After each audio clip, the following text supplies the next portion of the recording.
পৃথিবীর মধ্যে সবচেয়ে সুন্দর দেশের একটি সিঙ্গাপুর, পৃথিবীর মধ্যে উন্নত দেশ সিঙ্গাপুর, পৃথিবীর অন্যতম ব্যয়বহুল দেশ সিঙ্গাপুর। এত পরিচ্ছন্ন আর এমন শান্ত শহর কল্পনাতীত। এই দেশটি এমনিতেই এই অবস্থানে আসেনি। দরিদ্র একটা জেলে পল্লীকে দুনিয়ার সবচেয়ে উন্নত দেশগুলোর একটিতে পরিণত করেছেন সেই দেশের সাবেক প্রধানমন্ত্রী লি কুয়ান ইউ। যখন দেশের দায়িত্ব কাঁধে চেপেছিল তখন সিঙ্গাপুরের মানুষের মাথাপিছু আয় ছিল মাত্র $500। 31 বছর পর যখন লি কুয়ান ইউ অবসরে গেলেন, সিঙ্গাপুরের মাথাপিছু আয় তখন $14,000।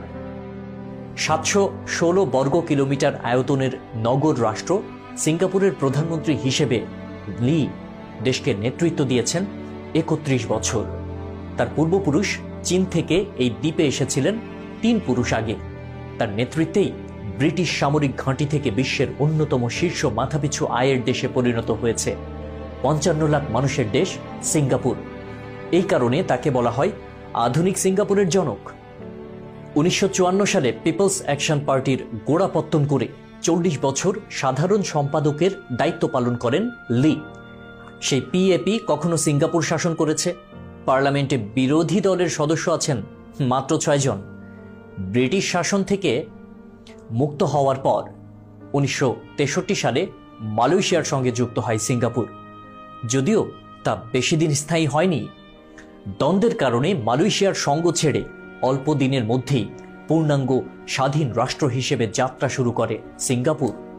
দরিদ্র ও অপরাধে জর্জরিত এই বন্দর শহরটি পরের 3 দশকে সমৃদ্ধির পথে এগিয়ে যায় লির নেতৃত্বে। সিঙ্গাপুরকে তিনি পরিণত করেছেন এশিয়ার সবচেয়ে বড় এবং নিরাপদ বাণিজ্যিক হাবে। রাজনৈতিক গোলযোগ নেই, যোগাযোগ ব্যবস্থাও চমৎকার, কর খুবই অল্প, সরকারও আন্তরিক শিল্পপতিদের প্রতি, অবকাঠামো আর পরিবেশ তো অতুলনীয়।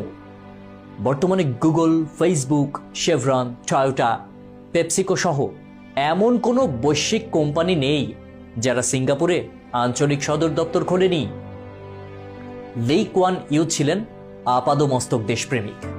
দেশের স্বার্থ তার কাছে ছিল সবার উপরে। সিঙ্গাপুরকে দুর্নীতি ও অপরাধ মুক্ত করে সরকারের কাজে স্বচ্ছতা প্রতিষ্ঠা করতে পেরেছেন তিনি। লি কুয়ান ইউ বলতেন, সিঙ্গাপুর যেই শাসন করুক তাকে আমার মতোই কঠোর হতে হবে, তা না হলে সেই চেষ্টা বাদ দিতে হবে। সিঙ্গাপুরকে গড়ে তুলতে আমি আমার পুরো জীবন পার করে দিয়েছি, আর যতক্ষণ আমি দায়িত্বে আছি কেউ এটাকে টলাতে পারবে না। অপরাধ ও দারিদ্র পীড়িত বন্দর শহর থেকে সিঙ্গাপুরকে এশিয়ার সবচেয়ে সমৃদ্ধ দেশে পরিণত করা 4টিখানি কথা নয়। সেই অসম্ভবটাকেই সম্ভবে পরিণত করেছিলেন লি কুয়ান ইউ।